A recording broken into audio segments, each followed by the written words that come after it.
Your home, my home, our home. Let's bring it home. Thank you very much. I now welcome your questions. Well, a number of your comments have been characterized by experts to be dog whistling to the far right, by pointing out the obvious problems with an unelected group of elites in Switzerland trying to make decisions for all of us. What we are very proud of now, the young generation, like Prime Minister Trudeau, that we penetrate the cabinets.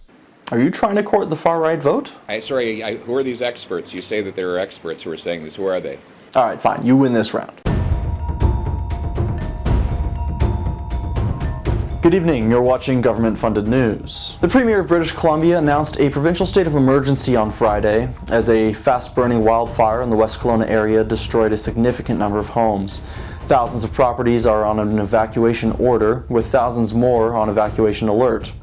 The BC government is well prepared though, having budgeted nearly 5% of what they spent 2 years ago fighting fires for this year. Simultaneously, over 19,000 people are fleeing Yellowknife as the Northwest Territories capital is threatened by fires. Obviously, our thoughts and atheistic well wishes go out to all those people affected. Well, it's a good thing the Liberals haven't forced us all into electric cars yet, or all those people would be completely f***ed. Come on, man, let's get the fuck out of here. Okay, let's go. No, it's not working. The battery's dead. Wait. What do you mean it's dead? The car needs a battery to start, Saul. How did this happen?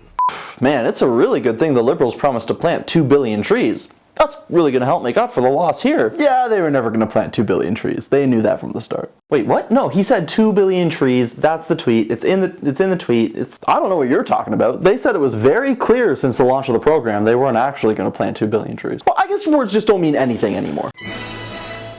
1 billion, gajillion, fifillion, million. The Environment Minister, Stephen Guilbeault, will travel to China on a diplomatic mission later this month. Apparently he's decided to take a break from spreading disinformation on Twitter. The minister will act as an official advisor to the Chinese government and will be in the company of Xi Jinping's number 2, Deng Xiaojiang. Now, some naysayers out there may point out that having one of our ministers serve as an official advisor to the Chinese government while they simultaneously interfere in our elections and infiltrate our schools and institutions is absurd, untenable, and potentially treasonous, but they're not seeing the bigger picture, which, as Minister Guilbeault has pointed out, is that we cannot solve climate change without working with countries like China. So it's a good thing they take their net zero pledges so seriously.